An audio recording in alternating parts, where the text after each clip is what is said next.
Bismillahirrahmanirrahim. Assalamualaikum warahmatullahi wabarakatuh.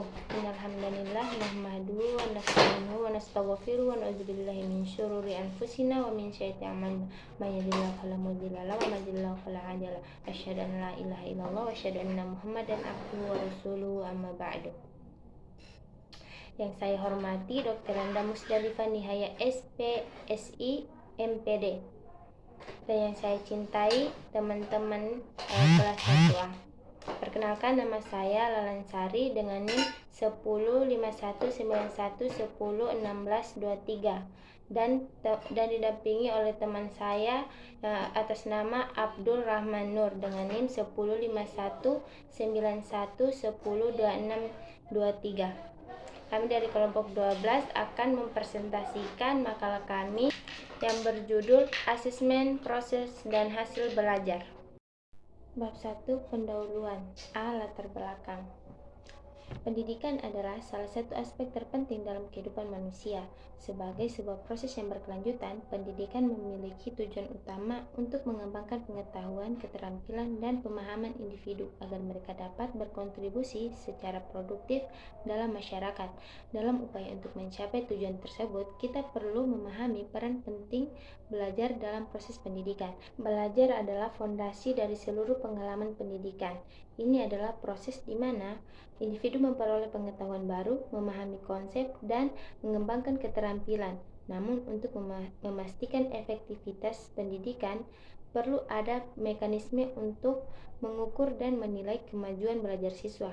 Inilah mengapa asesmen atau penilaian dalam dunia pendidikan muncul. Asesmen adalah proses evaluasi yang digunakan untuk mengukur kemampuan siswa dalam memahami materi pelajaran, mencapai tujuan pembelajaran, dan mengidentifikasi area yang memerlukan perbaikan. Proses ini mencakup beragam alat evaluasi seperti ujian, tugas, proyek, dan observasi guru. Asesmen juga dapat digunakan untuk mengukur sejauh mana kurikulum dan metode pengajaran efektif. Pentingnya asesmen dalam konteks pendidikan sangatlah jelas. Dengan menggunakan penilaian yang tepat, guru dapat memahami perkembangan siswa secara individual dan mengadaptasi metode pengajaran mereka sesuai dengan kebutuhan. Selain itu, asesmen juga membantu dalam pengambilan keputusan di tingkat kebijakan pendidikan, membantu memahami keberhasilan sistem pendidikan, dan mengevaluasi kualitas pendidikan yang diberikan kepada siswa. B. Rumusan masalah. Berdasarkan uraian di atas, rumusan masalah pada makalah ini adalah: yang pertama, apa yang dimaksud dengan asesmen proses dan hasil belajar?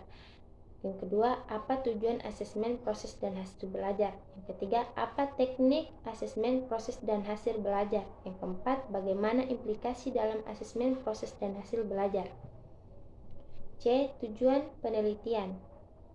Berdasarkan rumusan masalah di atas, tujuan yang ingin dicapai dari makalah ini adalah: yang pertama, untuk mengetahui apa yang dimaksud dengan asesmen proses dan hasil belajar. B. Untuk mengetahui apa tujuan asesmen proses dan hasil belajar. Yang ketiga, untuk mengetahui teknik asesmen proses dan hasil belajar. Yang keempat, untuk mengetahui bagaimana implikasi dalam asesmen proses dan hasil belajar. Bab 2, Kajian pustaka. A. Asesmen proses dan hasil belajar. 1. Hakikat asesmen dan hasil belajar. Istilah asesmen atau penilaian proses dan hasil belajar merupakan suatu kegiatan guru selama rentang pembelajaran yang berkaitan dengan pengambilan keputusan tentang pencapaian kompetensi peserta didik yang memiliki karakteristik individual yang unik. Dalam rangka pengambilan keputusan tersebut, diperlukan data sebagai informasi yang diandalkan sebagai dasar pengambilan keputusan. Data yang diperoleh guru selama pembelajaran berlangsung dijaring dan dikumpulkan melalui prosedur dan alat penilaian yang sesuai dengan kompetensi atau indikator yang akan dinilai. Dari proses ini diperoleh potret atau profil kemampuan peserta didik dalam mencapai sejumlah standar kompetensi dan kompetisi dasar yang dirumuskan dalam kurikulum tingkat satuan pendidikan masing-masing. 2. Berbagai terminologi dalam lingkup asesmen. Dalam berbagai literatur tentang asesmen pembelajaran, seringkali kita temukan peristilahan yang sering dipertukarkan atau bahkan dicampur adukan antar evaluasi atau evaluation, penilaian atau asesmen, dan pengukuran atau measurement. Padahal ketiganya memiliki pengertian dan fungsi yang berbeda. Hanson dan Eller menyatakan measurement and evaluation, though frequently used interchangeably, have different meanings, yang berarti evaluasi lebih berfungsi sebagai sarana untuk mengidentifikasi apakah suatu program yang telah direncanakan telah tercapai atau belum, berharga atau tidak, dan dapat pula untuk melihat tingkat efisien pelaksanaannya. Penilaian atau asesmen adalah penerapan berbagai cara dan penggunaan beragam teknik untuk memperoleh informasi tentang sejauh mana hasil belajar atau kompetensi siswa telah tercapai. Penilaian menjawab pertanyaan tentang sebaik apa hasil atau prestasi belajar seorang siswa. Pengukuran atau measurement adalah proses pemberian angka atau usaha memperoleh deskripsi numerik dari suatu tingkatan di mana seorang siswa telah mencapai karakteristik tertentu. Tentang pengukuran, Allen dan Yen menyatakan bahwa pengukuran adalah penetapan angka dengan cara yang sistematik untuk menyatakan keadaan individu. Guilford menyatakan bahwa pengukuran adalah penetapan angka terhadap suatu gejala menurut aturan tertentu, sedangkan Hanson dan Eller menyatakan measurement is the noun form of the word measure, which means to ascertain the dimension, quantity, or capacity of. Dari berbagai pandangan tentang pengertian pengukuran di atas dapat ditarik benang merah bahwa pengukuran adalah kegiatan atau upaya yang dilakukan untuk memberikan angka-angka pada suatu gejala atau peristiwa atau benda sehingga hasil pengukuran akan selalu berupa angka. Asesmen adalah proses pengumpulan informasi guna membuat keputusan. Poppa mempertegas bahwa asesmen juga memiliki terminologi khusus guna mendeskripsikan sekalian aktivitas yang dikerjakan oleh pengajar untuk mendapatkan informasi tentang pengetahuan, keterampilan, dan sikap dari para pembelajar. Asesmen dapat juga didefinisikan sebagai proses dan pengumpulan dan pengujian informasi untuk meningkatkan kejelasan pengertian tentang apa yang sudah dipelajari oleh pembelajar dari pengalaman-pengalamannya. Tindakan asesmen sangat erat kaitannya dengan pengambilan keputusan. Semakin meningkat jumlah peristiwa pengambilan keputusan dari asesmen tentang nasib pembelajar, semakin serius konsekuensi dan implikasinya dalam jangka panjang. B. Tujuan dan prinsip asesmen proses dan hasil belajar. 1. Tujuan asesmen proses dan hasil belajar. Poppa menyatakan bahwa asesmen bertujuan antara lain untuk yang pertama, mendiagnosa kelebihan dan kelemahan siswa dalam belajar. Yang kedua, memonitor kemajuan siswa. Yang ketiga, menentukan jenjang kemampuan siswa. Yang keempat, menentukan aktivitas pembelajaran. Dan yang kelima, mempengaruhi persepsi publik tentang efektivitas pembelajaran. Sedangkan Balitbang Depdiknas secara rinci menyatakan bahwa tujuan asesmen proses dan hasil belajar adalah yang pertama, untuk mengetahui tingkat pencapai kompetensi selama dan setelah proses pembelajaran berlangsung. Yang kedua, untuk memberikan umpan balik bagi peserta didik agar mengetahui kekuatan dan kelemahannya dalam proses pencapaian kompetensi. Yang ketiga, untuk memantau kemajuan dan mendiagnosis kesulitan belajar yang dialami peserta didik sehingga dapat dilakukan pengayaan dan remedial. Kemudian yang keempat, untuk umpan balik bagi guru dalam memperbaiki metode pendekatan, kegiatan, dan sumber belajar yang digunakan. Yang kelima, untuk memberikan pilihan alternatif penilaian kepada guru. Yang keenam, untuk memberikan informasi kepada orang tua dan komite sekolah tentang efektivitas pendidikan. 2. Prinsip asesmen proses dan hasil belajar. Yang pertama, memandang asesmen dan kegiatan pembelajaran secara terpadu, sehingga penilaian belajar bersama-sama dengan proses pembelajaran. Yang kedua, mengembangkan tugas-tugas asesmen yang bermakna terkait langsung dengan kehidupan nyata. Yang ketiga, mengembangkan strategi yang mendorong dan memperkuat asesmen sebagai evaluasi dari siswa. Yang ketiga, mengembangkan strategi yang mendorong dan memperkuat asesmen sebagai evaluasi diri siswa. Yang keempat, melakukan berbagai strategi asesmen di dalam program pembelajaran untuk menyediakan berbagai jenis informasi tentang hasil belajar peserta didik.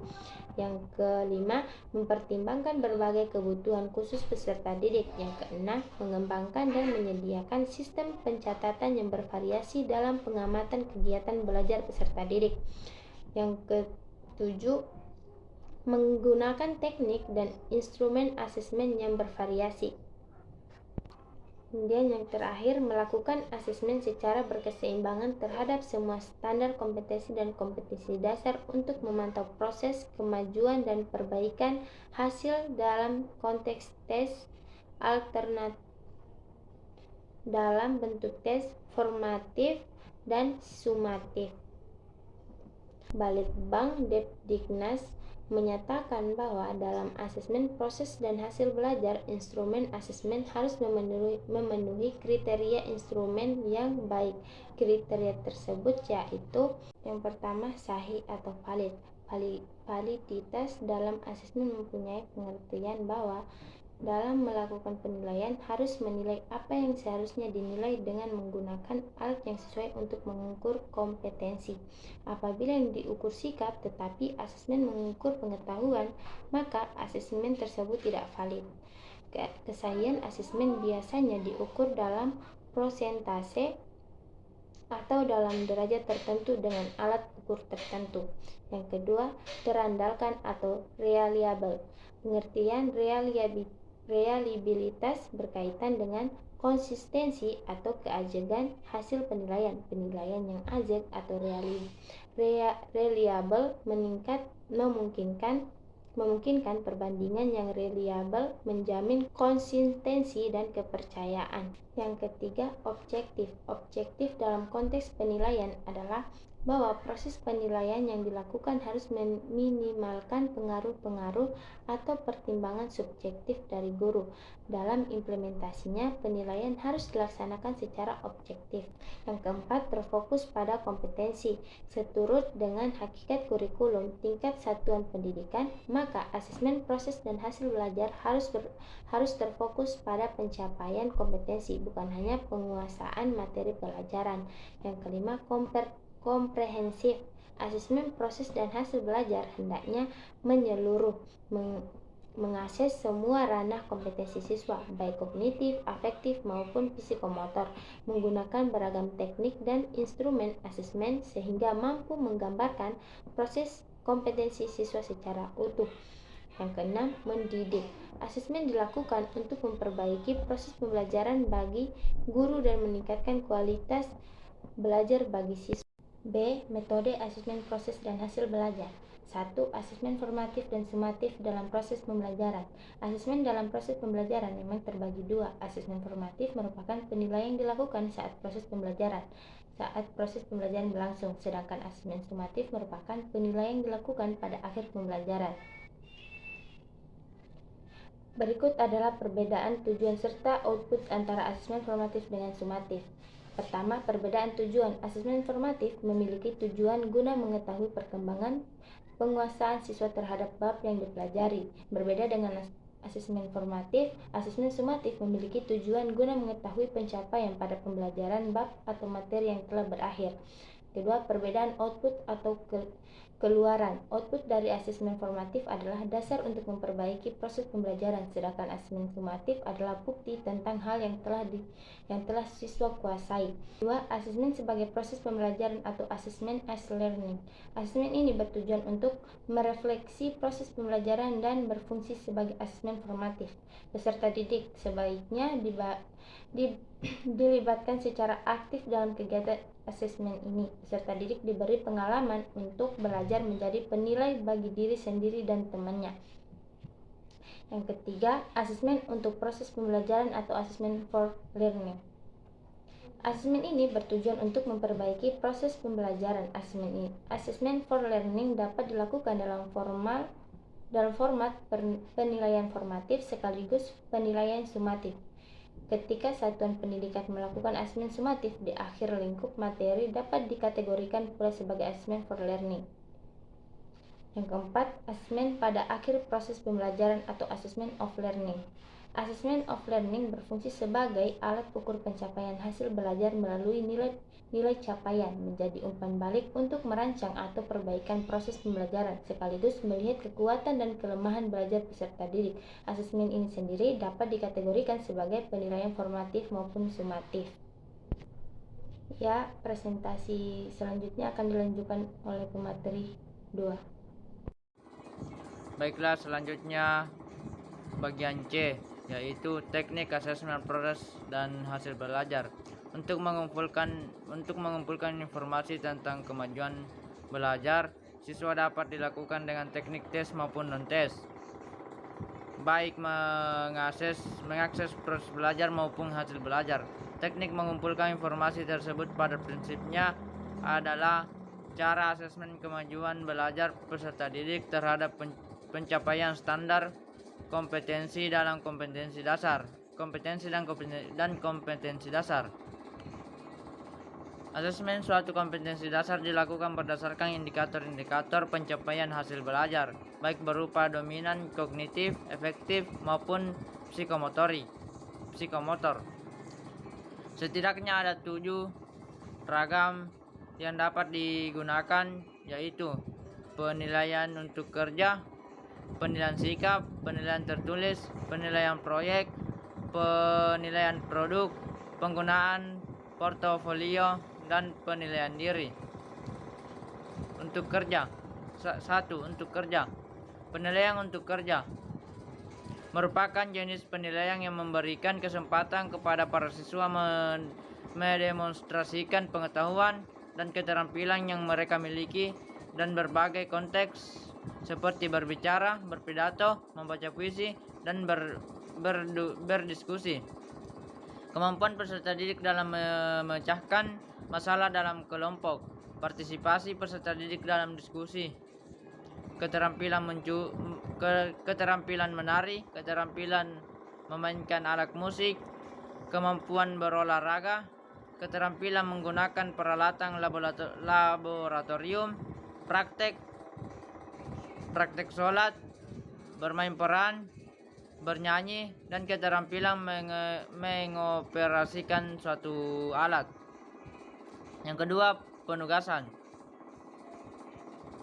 Penugasan adalah penilaian yang berbentuk pemberian tugas yang mengandung penyelidikan, investigasi, yang harus selesai dalam waktu tertentu. Penyelidikan tersebut dilaksanakan secara bertahap, yakni perencanaan, pengumpulan data, pengolahan data, dan penyajian data. Penilaian penugasan ini bermanfaat untuk menilai keterampilan menyelidiki secara umum, pemahaman dan pengetahuan dalam bidang tertentu, kemampuan mengaplikasikan pengetahuan dalam suatu penyelidikan, dan kemampuan menginformasikan subjek secara jelas. Penugasan dapat dilakukan secara individual maupun kelompok. Yang ketiga, portofolio. Portofolio merupakan penilaian berkelanjutan yang didasarkan pada kumpulan informasi yang menunjukkan perkembangan kemampuan peserta didik dalam suatu periode tertentu. Informasi tersebut dapat berupa karya peserta didik dari proses pembelajaran yang dianggap terbaik oleh peserta didik. Pekerjaan yang dapat dilakukan berupa contoh tes yang telah selesai dilakukan, berbagai keterangan yang diperoleh peserta didik, keselarasan antara pembelajaran dan tujuan spesifik yang telah diturunkan, contoh-contoh hasil pembelajaran sehari-hari, evaluasi diri terhadap perkembangan pembelajaran dan hasil observasi guru. Yang keempat, penilaian sikap. Sikap bermula dari perasaan suka atau tidak suka yang terkait dengan kecenderungan seseorang dalam merespon suatu objek. Sikap dapat sikap dapat dibentuk sehingga terjadinya perilaku atau tindakan yang diinginkan. Sikap terdiri dari 3 komponen, yaitu efektif, kognitif, dan konatif. Komponen efektif adalah perasaan yang dimiliki oleh seseorang atau penilaian terhadap suatu objek. Komponen kognitif adalah kepercayaan atau keyakinan seseorang mengenai objek. Adapun komponen kognitif adalah kecenderungan untuk berperilaku atau berbuat dengan cara-cara tertentu berkenan dengan kehidupan objek sikap. Secara umum, objek sikap yang perlu dinilai dalam proses pembelajaran berbagai mata pelajaran adalah sebagai berikut: sikap terhadap materi pelajaran, sikap terhadap guru pengajar, sikap terhadap proses pembelajaran, sikap berkaitan dengan nilai atau norma yang berhubungan dengan suatu materi pelajaran. Asesmen sikap dapat dilakukan dengan beberapa cara, antara lain observasi perilaku, pertanyaan langsung, dan laporan pribadi. Daftar cek, skala sikap, buku harian, angket, ungkapan perasaan, catatan anekdot, dan lain-lain. Yang kelima, teknik tes. Teknik tes meliputi tes lisan, tes tertulis, dan tes perbuatan. Khusus tes tertulis, ragamnya meliputi tes esai atau disebut juga tes subjektif dan tes objektif yang terdiri dari tes isian, salah benar, menjodohkan, dan pilihan ganda. Tes esai atau tes uraian adalah bentuk tes berupa soal-soal yang masing-masing mengandung permasalahan dan menurut penguraian sebagai jawabannya. Materi tes yang dipilih adalah materi yang sekiranya cocok untuk tes esai. Tes ini dibedakan menjadi 2, yaitu tes uraian jawaban singkat, yaitu tes meminta jawaban panjang dan sekitar 1-2 kalimat, dan tes uraian jawaban luas atau panjang. Tes objektif terdiri dari pertanyaan-pertanyaan atau pernyataan-pernyataan yang harus dijawab atau dipilih beberapa alternatif jawaban dengan cara penulisnya, atau mengisi jawaban pendek tanpa menguraikan. Tes ini disebut objektif karena skor yang diberikan relatif tidak dipengaruhi oleh faktor subjektif penilai. Ragam tes objektif meliputi tes isian, tes salah benar, menjodohkan, dan tes pilihan ganda. Selanjutnya yang keenam, yaitu tes produk. Asesmen produk. Asesmen produk merupakan ragam penilaian untuk menilai kemampuan siswa dalam membuat produk tertentu seperti teknologi tepat guna, karya seni, keramik, lukisan, dan lain-lain. Asesmen produk dapat digunakan untuk menilai proses maupun hasil belajar siswa. Pembangunan produk meliputi 3 tahap, yaitu tahap persiapan, tahap pembuatan produk, dan tahap penilaian produk. Yang ketujuh yaitu asesmen diri.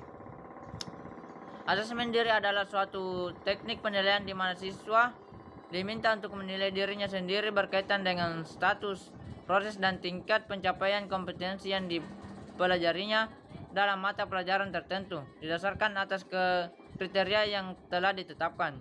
Tujuan utama asesmen diri adalah untuk mendukung atau memperbaiki proses pembelajaran. Ada beberapa jenis asesmen diri, di antaranya adalah penilaian langsung dan spesifik, yaitu penelitian langsung pada suatu saat atau setelah siswa melakukan tugas tertentu. B. Penilaian langsung dan holistik, yaitu penilaian yang dilakukan dalam kurun waktu yang panjang, misalnya 1 semester, atau memberikan penilaian secara keseluruhan. Dan C. Penilaian soal efektif, yaitu penilaian terhadap unsur-unsur efektif atau emosional. Misalnya siswa diminta untuk membuat tulisan yang menurut curahan perasaannya terhadap objek tertentu. Yang kedelapan yaitu penetapan teknik asesmen. Dalam memiliki teknik Dalam memilih teknik asesmen mempertimbangkan ciri indikator. Contoh, apabila tuntunan indikator melakukan sesuatu, maka teknik penilaiannya adalah untuk kerja. Yang kedua, apabila tuntunan indikator berkaitan dengan pemahaman konsep, maka teknik penilaiannya adalah tertulis. Yang ketiga, apabila tuntunan indikator memuat unsur penyelidikan, maka teknik penilaiannya adalah proyek. Selanjutnya, materi D, yaitu implikasi dalam proses pembelajaran. Pada bagian pendahuluan telah dikemukakan bahwa asesmen pembelajaran merupakan bagian integral dan keseluruhan proses belajar mengajar, sehingga kegiatan asesmen harus dilakukan guru sepanjang rentang waktu berlangsungnya proses pembelajaran. Oleh karena itu, mutlak mempersyaratkan kemampuan dan komitmen guru untuk mengakses proses dan hasil belajar. Berikut beberapa implikasi terapan dalam proses pembelajaran di sekolah. Yang pertama, asesmen merupakan bagian integral dari proses pembelajaran, sehingga tujuan asesmen harus sejalan dengan tujuan pembelajaran. Implikasinya bahwa guru hendaknya merancang asesmen bersamaan dan melekat dengan disusunnya. Gunakan kisi-kisi asesmen untuk mengontrol kecakupan kompetensi dan bahan pembelajaran. Yang kedua, yaitu asesmen harus didasarkan pada tujuan pembelajaran secara utuh, mengukur ranah kognitif, efektif maupun psikomotorik, mengacu pada taksonomi belum telah direvisi. Yang ketiga, menentukan kriteria keberhasilan, baik kriteria dari keberhasilan proses belajar yang dilakukan siswa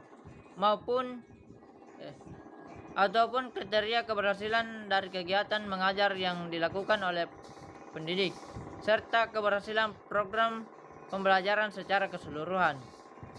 Yang keempat, yaitu untuk memperoleh hasil asesmen yang maksimal yang dapat menggambarkan proses dan hasil yang sesungguhnya. Asesmen dilakukan sepanjang kegiatan pengajaran ditujukan untuk memotivasi dan mengembangkan kegiatan belajar anak, kemampuan mengajar guru, dan untuk kepentingan menyempurnakan program pengajaran. Yang kelima, dalam pelaksanaannya, asesmen pembelajaran ranah efektif merupakan kegiatan yang berkaitan dengan mengukur dan menilai aspek psikologi yang berupa proses dan hasil belajar yang bersifat afeksi.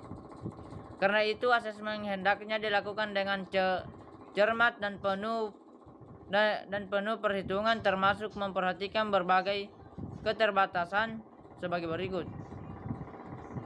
Yang keenam, pengukuran aspek psikologi termasuk pengukuran proses dan hasil pembelajaran pada umumnya dikembangkan berdasar atas simpel tingkah laku yang terbatas, sehingga untuk dapat menjadi sumber informasi yang akurat, asesmen dilakukan dengan perencanaan yang matang dan dilakukan dengan cermat, dengan memperhatikan perolehan sampai yang memadai dari domain tingkah laku dan pengembangan prosedur dan alat ukur yang baik. Yang ketujuh, pendefinisian konstruk psikologi pada skala pengukuran merupakan masalah yang cukup pelik, mengingat bahwa kenyataan hasil belajar merupakan suatu kualitas pemahaman siswa terhadap materi, sedang dalam pelaksanaan tes pengukuran hasil belajar, pengajar diharuskan memberi kuantitas yang berupa angka-angka pada kualitas dari suatu gejala yang bersifat abstrak.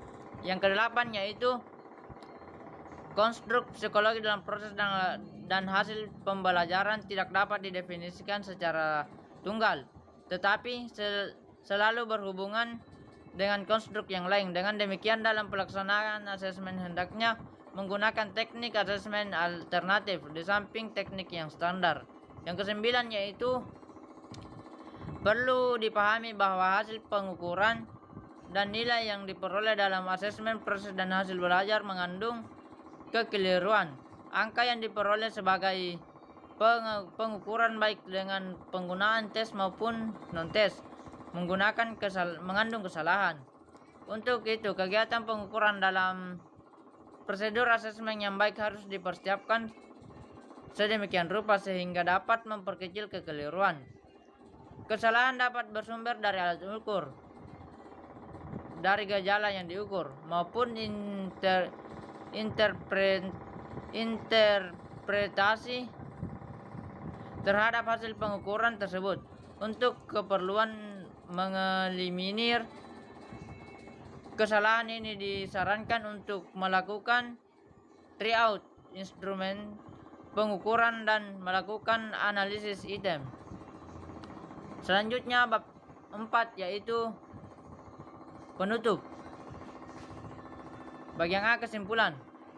Asesmen penilaian proses dari hasil belajar merupakan suatu kegiatan guru selama rentang pembelajaran yang berkaitan dengan pengambilan keputusan tentang pencapaian kompetensi peserta didik yang memiliki karakteristik individual yang unik. Dalam berbagai literatur tentang asesmen pembelajaran, seringkali kita temukan peristilahan yang sering diperlukan, bahkan dicampur adukan antara evaluasi, penilaian, dan pengukuran. Padahal ketiga-tiganya memiliki pengertian dan fungsi yang berbeda. Popham menyatakan bahwa asesmen bertujuan antara lain untuk 1. Mendiagnosa kelebihan dan kelemahan siswa dalam belajar. 2. Memonitor kemajuan siswa. 3. Menemukan jenjang kemampuan siswa. 4. Menentukan efektivitas pembelajaran. 5. Mempengaruhi persepsi publik tentang efektivitas pembelajaran. Prinsip adalah sesuatu yang harus dijadikan pedoman. Untuk mengumpulkan informasi tentang kemajuan belajar siswa dapat dilakukan dengan teknik tes maupun non-tes, baik untuk mengakses proses belajar maupun hasil belajar. Prosedur asesmen proses dan hasil belajar meliputi penetapan indikator pencapaian kompetensi, penetapan kriteria dan ketuntasan belajar, pemetaan standar kompetensi, pemetaan standar kompetensi, kompetensi dasar dan indikator, dan menetapkan teknik asesmen. Implikasi terapan dalam proses pembelajaran di sekolah, yaitu asesmen merupakan bagian integral dari proses pembelajaran, sehingga tujuan asesmen harus sejalan dengan tujuan pembelajaran. Implikasinya bahwa guru hendak merancang asesmen bersama dan melekat dengan design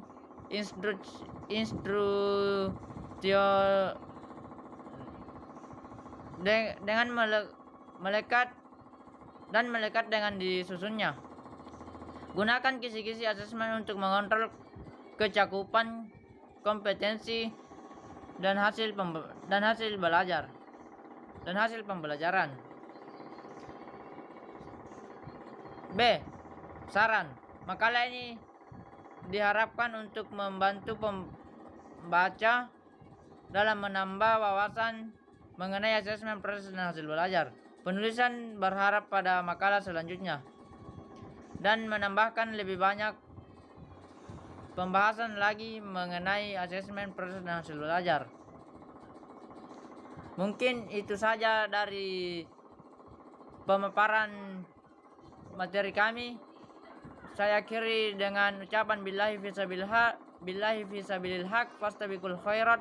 Assalamualaikum warahmatullahi wabarakatuh.